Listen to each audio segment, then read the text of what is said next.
So I'm James Morrison. I'm an assistant professor in the International Political Economy program in the Department of International Relations. I'm Ellen Holtmaat. I'm a teaching fellow at LSE. I'm teaching international political economy.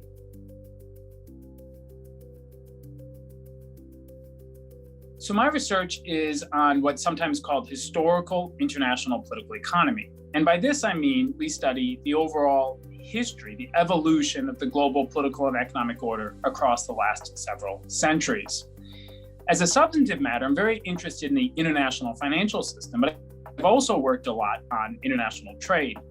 I'm particularly interested in the relationship between political economy on the one side and the international security order on the other. In some of my most recent research, I have a new book coming out entitled England's Cross of Gold, Keynes, Churchill, and the Governance of Economic Beliefs. And I explore the attempts by the United Kingdom to restore the pre-World War I gold standard in the wake of the First World War. In this book, I try to understand how critical actors like John Maynard Keynes and Winston Churchill, who was the Chancellor of the Exchequer at the time, head of the British Treasury, how they debated and discussed the imaginary past of the pre-World War I gold standard as they attempted to restore the international financial system. So my research is really focused on sort of the influence of the private sector on global governance. And I really started working on this due to a course that I took when I went on exchange to South Africa.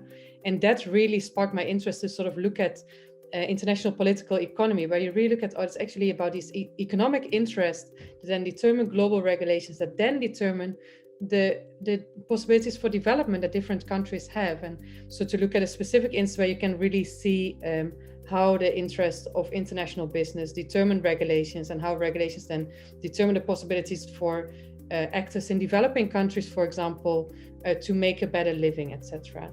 So to do that, I looked at private sustainability standards. So these are just the things that in general we see as something good, right? The labels like fair trade, the labels that we see on products like this ecologically produced, this is ethically produced, etc.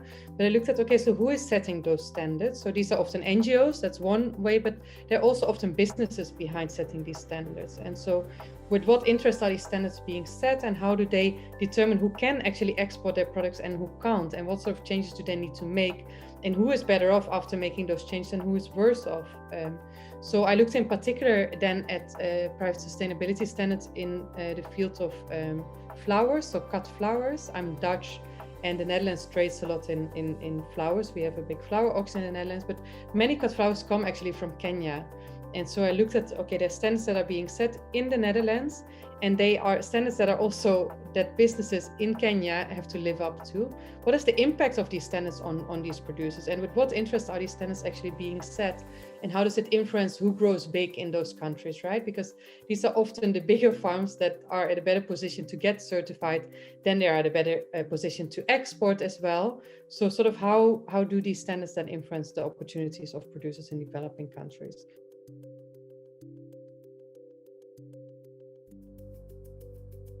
So my research is about these very critical moments across centuries. And I'm particularly interested in understanding when, where, why, and how we get a major shift or major reorientation in the way the global political and economic system works. And we haven't seen moments like this very often across time.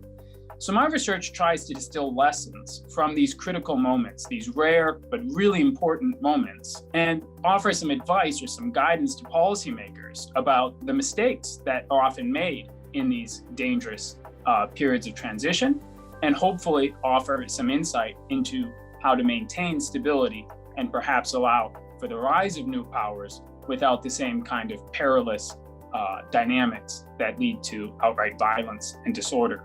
Ideally, who I hope will benefit from my research is just society as a whole, and the planet. But I hope that my research is picked up by policymakers in particular, because I feel what I'm doing is I look at these different private sustainability standards and the interest with which they're set and the consequences of these standards. And sort of what I feel my research exposes is that sometimes these standards are set with the best intentions, but the effect that they're having is not that great. Particularly, it can put up extra obstacles for producers in developing countries to get their products to the market. On the other hand, there can also be standards that are actually set with not such great intentions. There can be standards that are set by business actors that are actually just there that they want to improve their profits or increase their profits. Yet the standards that they set might actually be beneficial for the environment, for producers in developing countries. So what I hope that I'll do with my research is really point out to these are the kind of standards that are helpful for the common good, and these are the kind of standards that are not helpful for the common good, and that then governments can decide, okay, where should we step in and where can we rely on standards that are set by the private sector to help us achieve certain goals when it comes to the environment or development.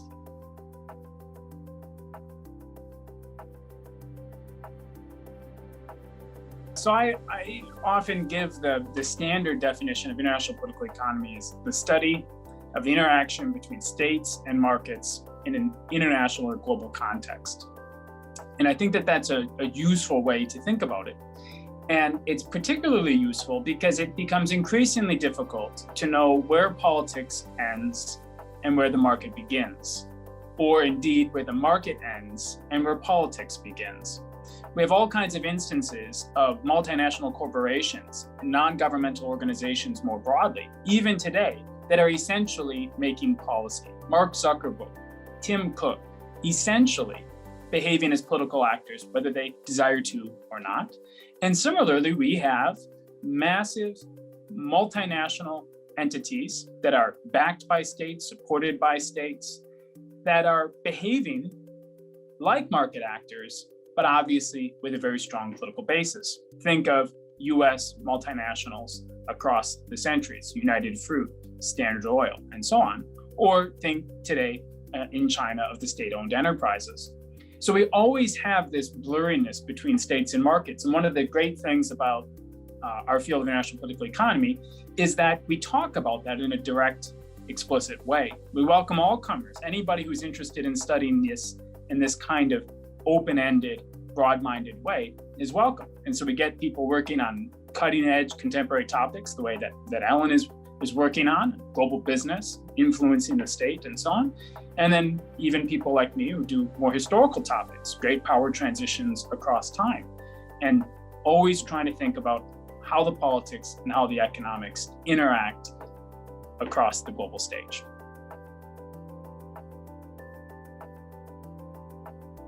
The global pandemic gives us, I think, a wealth of examples of the importance of the kind of political economy analysis and international political economy approach that we take in this cluster. So on the one side, we see the enormous importance of globalization.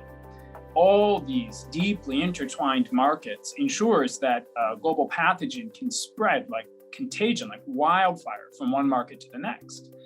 We also see how the production shutdowns in Wuhan in China are having significant economic effects all over the planet a full year plus later. At the same time, it also shows us how resilient globalization can be. And even the most sanguine, the most optimistic perspectives on how well we'd be able to keep the economy function in the face of these unprecedented economic lockdowns really shows that globalization and political economy can be used to try to maintain production and distribution, even in the face of this kind of a challenge. But there's another side to this, which is about the importance of political economy in distributing the all-important vaccines. So you've got the scientists working extremely hard, doing wonderful, just absolutely wonderful work to try to understand the virus, produce the vaccines, and public health working overtime across the planet to try to get people the vaccines. But now we get into the political economy. Why do some countries have vaccines they're not even using, that are spoiling, while other countries can't get their most vulnerable members of the population vaccinated? Why do we have people in some countries that are choosing not to get the vaccine, whereas other people desperate to get it are not able to do so? Political economy becomes all the more important in these kinds of moments, again, to try to understand not just the science of the global pandemic, but the politics and economics of its implications and our responses to it. COVID then influences which businesses stay in business and which businesses can actually now buy up many more businesses, and others that go bankrupt. And then what are then the political consequences, right? So there's still a difference if we have many different businesses, or we have a couple of large businesses. So that I do find quite interesting too. So how does this pandemic influences then sort of the structure of our businesses? And also sometimes I wonder whether it is useful to have big entrepreneurs, particularly in certain cases, definitely, because you can just provide a better service. But maybe also politically, because they have such a huge interest that almost their personal interest becomes the common interest.